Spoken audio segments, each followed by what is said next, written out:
안녕하세요. 저는 성경 속에 감춰져 있는 하나님의 비밀이신 예수 그리스도에 관한 신비의 말씀을 전하는 영마루입니다.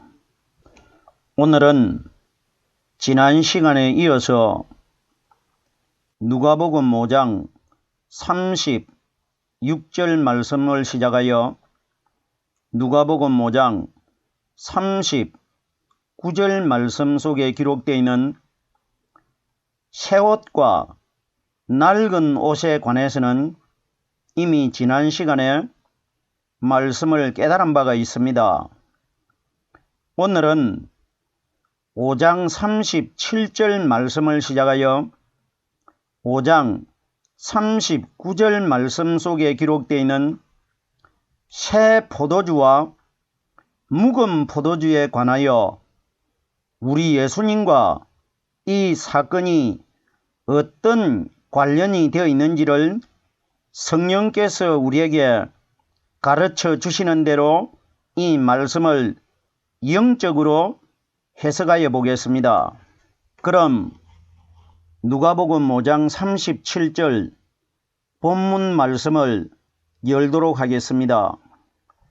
새 포도주를 낡은 가죽 부대에 넣는 자가 없나니 만일 그렇게 하면 새 포도주가 부대를 터뜨려 포도주가 쏟아지고 부대도 버리게 되리라. 이 부대와 포도주에 관해서는 지난 시간에 새옷과 낡은 옷에 관하여 말씀을 설명할 때에 이미 서론적으로 대략적으로 설명한 바가 있습니다. 그럼 더 이상은 이 내용을 다시 중복하여 설명은 하지 않겠습니다. 그러면 본문에 예수님께서 새 포도주와 낡은 가죽 부대와 묵은 포도주가 등장하고 있습니다. 그럼 여기에 포도주는 무엇을 가리키며 가죽 부대는 무엇을 가리키는지 이 원리를 우리들이 반드시 깨달아야 이 내용의 말씀이 우리 예수님과 직접적인 어떤 관계를 가지고 있는지를 우리가 알 수가 있는 겁니다. 그러면 우리들은 성경에 기록되어 있는 대로 정말 우리들이 환경 속에서 볼 수 있고 경험할 수 있는 이 진짜 포도주에 관해서 예수님이 말씀하신 것으로 깨달아 버리면 이 말씀은 우리에게 신앙이 되질 않습니다. 믿음이 되질 않는다는 겁니다. 누가복음 5장 36절에 보면은 예수님께서 두 가지를 비유로 말씀하시는데 이것은 실제적으로 우리들에게 포도주와 가죽 부대를 보여주시는 것이 아니고 이건 비유라고 말씀하셨습니다. 그러면 성경에 기록되어 있는 모든 비유의 주체가 누구냐? 바로 예수님 자신입니다. 여기에 새 포도주와 묵은 포도주는 우리 예수님을 가리키는 것입니다. 새옷과 낡은 옷은 바로 율법의 예수님과 복음의 그리스도, 새옷은 복음의 그리스도를 가리킨 것이고 낡은 옷은 율법의 마리아 몸속에서 태어난 예수님을 가리킵니다. 그럼 여기에 새 포도주도 새 포도주는 무덤 속에 부활하신 새로운 몸으로 신령한 몸으로 거듭나신 예수님을 가리킨 것이고 묵은 포도주는 마리아 몸속에서 태어나셔가지고 무덤 속에 장사되신 우리 예수님 자신을 우리 예수님께서 우리에게 비유로 설명해 주시고 있는 겁니다. 자, 그러면은 누가복음 5장 37절 본문 말씀에 기록되어 있는 단어들을 우리 예수님과 연결을 시켜 보겠습니다. 새 포도주를 낡은 가죽 부대에 넣는 자가 없나니. 자 보세요. 이건 어디까지나 비유입니다. 이스라엘 백성들이 가죽 부대에다가 낡은 가죽 부대에다가 새 포도주를 농사를 지어 가지고 접을 내 가지고 그 안에 넣어 놓으니까 그 안에서 부대는 오래되었고 포도주는 올래 것이 들어가 가지고 그 안에 발효가 되니까 묵은 가죽 부대가 견디지 못하고 터져버린다는 것입니다. 이걸 비유로 말씀해 주셨는데, 그러나 그 시대 때는 이스라엘 백성들에게 비유로 말씀하신 것이지 오늘날 우리들에게는 예수님과 우리들과의 관계를 예수님이 비밀로 감춰서 기록해 두신 것입니다. 새 포도주를 하는데 새 포도주가 누구냐? 새 포도주는 무덤 속에서 새 생명으로 부활하신 성령 그리스도를 가리킨 것입니다. 죄를 짊어지고 있던 예수님이 무덤 속에 장사가 되셨다가 3일날 새 생명으로 부활해서 살아납니다. 이걸 새 포도주라고 합니다. 성경이 가리키는 새 것이라는 뜻이 뭐냐? 무덤 속에서 죄를 벗어버리고 죄가 하나도 없는 성령의 몸, 하나님의 몸으로 거듭나신 그리스도를 새 포도주라고 합니다. 새 것을 가리킵니다. 자, 그럼 보세요. 그럼 여기에 예수님이 비유하신 포도주가 뭐냐? 포도주는 성경에 기록되어 있는 신구약 성경 전체 말씀을 포도주라고 합니다. 보십시오. 예수님께서 유월절날 저녁에 마가 요한의 다락방에서 제자들에게 포도주를 주시면서 포도주라고 말하지 않고 받아 마시라, 이것은 많은 사람들에게 죄를 사하게 하는 나의 피, 곧 내게서 흘리는 언약의 피니라, 이렇게 말해줍니다. 포도주라고 말하지 않고 피라고 합니다. 그럼 보세요. 성경이 가리키는 피가 뭐냐? 결론은 포도주를 피라고 했습니다. 피가 말씀이라는 것입니다. 그럼 여기에 포도주는 정확하게 말씀입니다. 자, 보세요. 유월절날 저녁에 예수님이 그 마가 요한의 다락방에서 포도주를 주시면서 받아 마시라, 이 포도주가 많은 사람들의 죄를 사한다는 것은 내가 하늘나라로 승천했다가 50일이 되는 날 이 다락방에 너희들에게 내 피를 나눠준, 포도주를 나눠준 이 다락방에 내가 나타날 테니까 오순절날 이 땅에 임하신 성령께서 가르쳐 주시고 깨닫게 해주시는 이 말씀이 많은 사람들의 죄를 사할 것이라, 이걸 말씀해 주신 것입니다. 우리들은 이 사건을 어떻게 깨닫고 있습니까? 오늘날 성찬식 하면서 예수님이 주신 그 포도주다, 포도주가 죄를 사한다, 어림도 없는 이야기입니다. 무슨 포도주가 죄를 사합니까? 말씀입니다. 말씀. 요한계시록 19장 13절 말씀해 보면은 그의 핏부림의 옷을 입었는데 그 이름은 하나님의 말씀이라 기록이 되어 있습니다.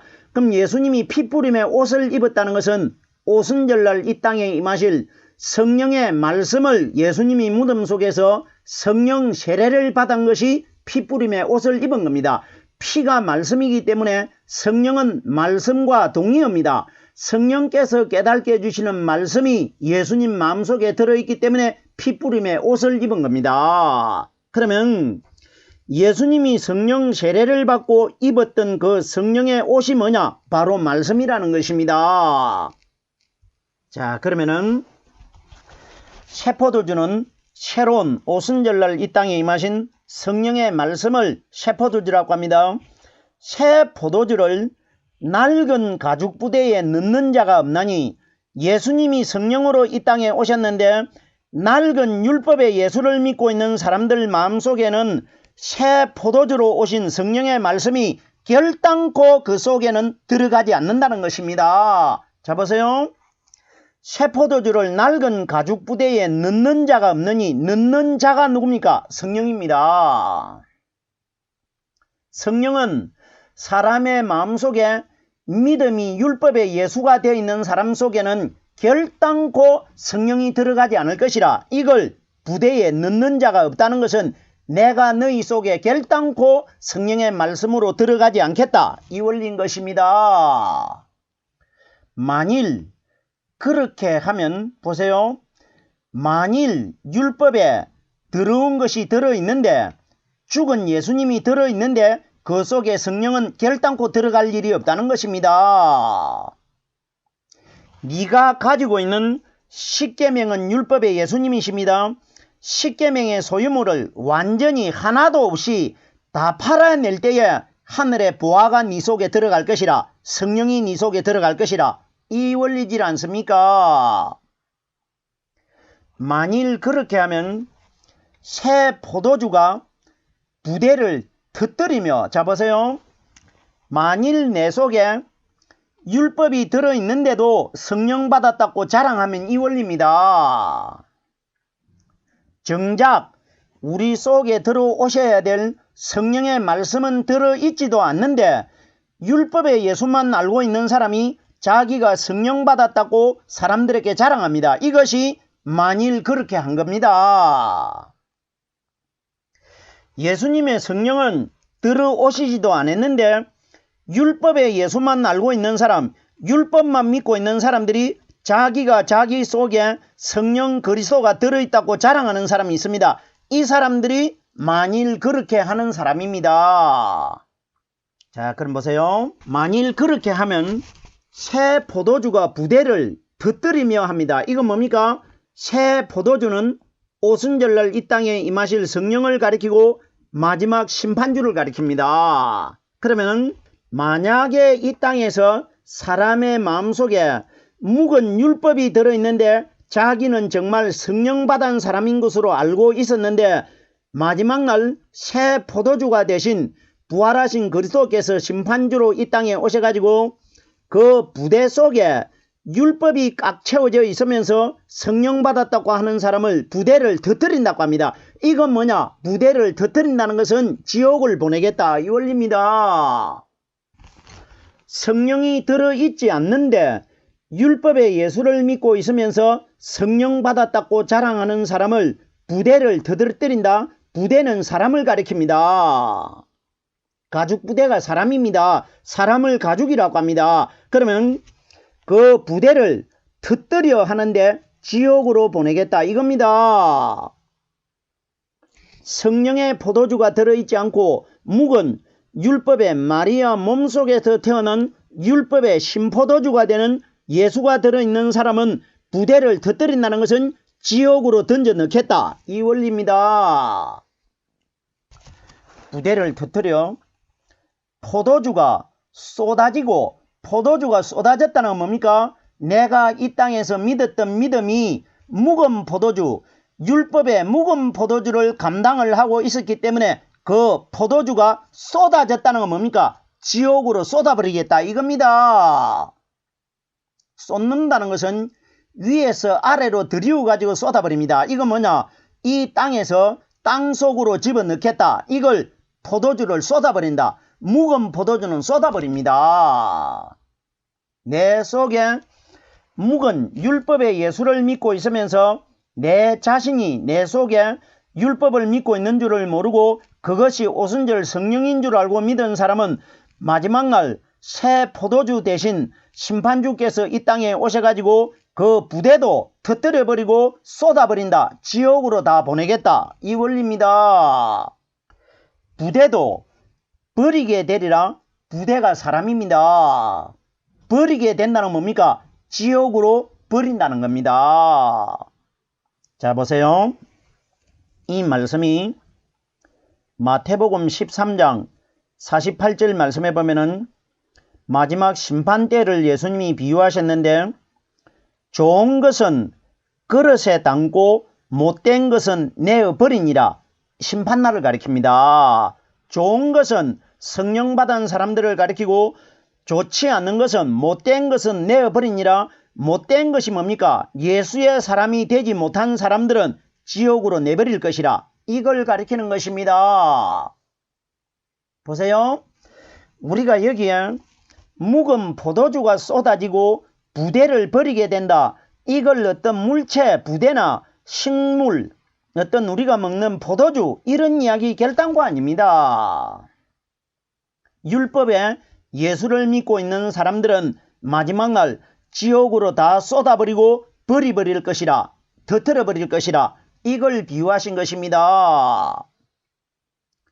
부대가 정확하게 사람입니다. 자 보세요. 욥기서 32장 19절에 보면은 욥이 이런 말을 합니다. 보라, 내 가슴은 봉한 포도주 같고 새 가죽 부대가 터지게 된 것 같구나. 가죽 부대가 뭡니까? 사람의 몸을 가죽 부대라고 합니다.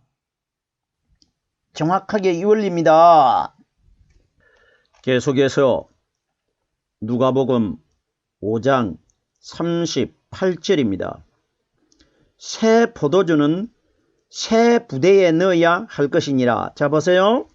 새 포도주는 오순절날 이 땅에 임하신 성령께서 우리에게 가르쳐 주시고 깨닫게 해주시는 이 하나님의 말씀을 새 포도주라고 합니다. 그러면 새 포도주는 반드시 새 부대에 넣어야 된다. 부대가 사람의 마음입니다. 그러면 오순절날 이 땅에 임하신 새 포도주의 성령의 말씀을 내 마음속에 받아들이기 위해서는 내 마음속에 묵은 포도주를 완벽하게 비워내야 됩니다. 예수님이 예루살렘 성전을 비우고 부자 청년에게도 네가 가지고 있는 소유물 10계명을 다 비우라는 건 뭡니까? 이제는 보이지 않는 성령의 말씀 시대가 이 땅에 도래했기 때문에 눈으로 실제로 보였던 것은 보이지 않는 성령님의 그림자이기 때문에 너희 마음속에 있는 율법의 예수는 완벽하게 이제 비워내라 이겁니다. 이러기 때문에 베드로가 예수님을 아예 모르는 사람이라고 딱 잡아 떼버립니다. 그 예수가 누굽니까? 율법 아닙니까? 우리들이 오순절 성령을 받기 위해서는 십자가에 못 박혀 돌아가신 율법의 예수님은 아예 모르는 사람과 같이 취급해야 됩니다. 그래서 베드로가 제자들 12명이 성령을 받지 않습니까? 왜? 율법의 예수를 모른다고 딱 잡아 뗐기 때문에 성령을 받은 겁니다. 무슨 말씀인지 깨달아 주셔야 됩니다. 자 보세요. 베드로 한 사람이 율법의 예수는 자기가 모른다고 딱 잡아 떼는 이것이 뭐냐? 제자 12명이 다 예수를 모른다고 잡아 뗀 겁니다. 자 그럼 보세요. 예수님께서 무덤 속에서 성령 세례를 받고 부활하신 이후에 누구를 가장 먼저 찾아갔느냐 하면은 율법의 마리아 몸속에서 태어난 예수를 모른다고 완벽하게 부인한 제자들에게 찾아갑니다. 이건 뭐냐? 이 땅에서 우리가 부활하신 성령 그리스도의 성령을 받기 위해서는 율법의 예수를 아예 모른다고 한 사람에게 내 마음속에 완벽하게 부인한 사람에게 오순절 성령이 찾아올 것이라 이걸 미리 보여준 겁니다. 자 보세요. 부활하신 예수님이 가장 먼저 찾아간 곳이 어디냐? 제자들이 모여있는 마가 요한의 다락방에 찾아갑니다. 이건 뭐냐? 내가 부활해가지고 너희 눈에 보이는 육신을 가진 나 예수가 너희들에게 가장 먼저 찾아왔듯이 내가 이 장소에 보이지 않는 성령의 말씀으로 이 장소에 내가 너희들에게 가장 먼저 오겠다. 120명에게 성령을 주겠다. 이걸 미리 보여주는 겁니다. 어떤 사람에게? 율법의 마리아 몸속에서 태어나가지고 본교 빌라도 앞에나 안나스 앞에 결박되어 있는 힘 한번 써보지 못한 율법의 예수를 모른다고 부인한 사람에게 성령이 찾아올 것이라 이걸 보여준 겁니다. 기가 막힌 내용 아닙니까? 자 보세요. 새 포도주는 새 부대에 넣어야 할 것이냐? 우리 마음속에 율법의 예수를 완벽하게 비워내야 새 포도주가 우리 마음이 새 마음이 되어 있기 때문에 새 부대 속에 들어올 것이라 이걸 우리에게 말씀해 주신 것입니다. 우리에게 신앙이 어떤 것인지를 예수님이 이 포도주 부대를 통해서 우리에게 미리 설명해 주시고 있는 사건입니다. 계속해서 5장 39절입니다. 묵은 포도주를 마시고 새 것을 원하는 자가 없나니 이는 묵은 것이 좋다 함이니라. 이건 이스라엘의 풍습을 예수님이 말씀하신 것입니다. 보세요. 오늘날 우리들에게도 묵어가지고 수백 년이 된 포도주는 금액이 부르는 것이 금액입니다. 노다지입니다. 금액을 환산할 수 없을 정도로 묵은 포도주가 비쌉니다. 그럼 보십시오. 여기에 예수님이 이걸 비유로 말씀하셨는데 묵은 포도주를 마신 자들이 누구냐? 예수님이 이 땅에 복음으로 오셨는데도 율법을 연구하고 있는 율법주의자들을 묵은 포도주를 마셨다고 합니다. 율법만 연구하고 있기 때문에 그러면 정확하게 여기에 등장한 묵은 포도주가 율법입니다. 그러면 묵은 포도주를 마시고 새 것을 원하는 자가 없나니 새 것은 예수님의 마음속에는 오순절날 오실 성령의 말씀이 이미 들어있지 않습니까? 그러면 새 것의 상징이 되신 예수님이 이 땅에 오셨는데도 율법주의자들은 예수님은 안중에도 없고 율법만 그대로 믿고 있습니다. 이것이 묵은 포도주를 마시러 새 것을 원하는 자가 없다는 것은 율법주의자들은 성령의 말씀을 생각지도 않고 원하지도 않는다. 이 원리입니다. 자, 보세요. 예수님이 이 땅에 오셨을 때에 율법주의자들이 예수님의 말씀은 안중에도 없었습니다. 왜? 그 속에 이미 율법의 예수가 자리 잡고 있기 때문에 오순절날 이 땅에 임하실 새로운 새 말씀은 자기들이 관심 밖에 있다는 겁니다. 이걸 말해준 겁니다. 보세요. 묵은 포도주를 마시고 새 것을 원하는 자가 없나니 오늘날도 이 땅에 묵은 포도주, 발효된 포도주를 좋다고 하지 새롭게 만든 포도주는 값이 안 나갑니다. 이걸 비유로 말씀하신 것입니다. 그러나 우리들은 여기에 예수님이 어떻게 말씀하십니까? 반드시 세상의 사람들은 묵은 율법을 좋아하고 있지만 너희들 마음속에 반드시 새롭게 무덤 속에서 부활해가지고 오순절날 이 땅에 임하신 성령께서 우리에게 가르쳐 주시고 깨닫게 해주시는 이 말씀을 너희 마음 부대 속에 반드시 집어넣어야 된다. 이 원리라 말입니다. 새 것을 원하는 자가 없나니 이는 묵은 것이 좋다 함이라. 이건 사람들의 생각, 묵은 포도주 이야기가 정확합니다. 그러나 율법주의자들은 율법만 믿고 있고 새롭게 오순절날 오신 성령은 받으려고 생각을 하질 않습니다. 오늘날 이걸 뭘 가리킵니까? 하나님을 믿는 신앙인들이 율법의 십자가 위에 못 박혀 돌아가신 예수님은 믿고 있는데 오순절날 이 땅에 임하신 성령은 받지 않고 있다. 이 원리입니다. 자, 보세요. 오늘날 이 땅에서 말씀을 가리키는 분들 인터넷을 통해 가지고 말씀을 들어보면은 다 십자가 위에 못 박혀 돌아가신 예수님만 가리키고 있습니다. 새로운 새 생명으로 부활하셔 가지고 오순절날 이 땅에 임하신 성령께서 우리에게 가르쳐 주시고 깨닫게 해주시는 새 포도주, 새 옷은 입으려고 생각하지 않고 묵은 것, 오래된 것, 낡은 것, 율법의 마리아 몸속에서 태어나신 성령의 그림자가 되는 예수만 가리키고 있다는 것입니다. 자, 보세요. 말씀을 전하시는 분들 보면은 성경 말씀은 보지도 않고 인용하지 않고 세상에 자기가 알고 있는 사람의 지식을 가지고 하나님을 가리키고 있습니다. 이것 다 하나님 말씀 아닙니다. 보세요. 하나님의 말씀은 성경에서 근거해서 성경 말씀을 전해야 하나님 말씀이 되는 겁니다. 왜? 이 말씀은 하나님이라고 우리에게 가르치기 때문에 요한복음 1장 1절에 이 말씀은 곧 하나님이라. 오늘날 말씀은 한 구절도 보지 않고 사람이 자기의 어떤 생각과 지식으로 가르치는 것, 이것 결단코 들어도 믿음되지 않는 겁니다. 왜? 사람의 지식은 하나님을 믿는 믿음이 될 수가 없습니다.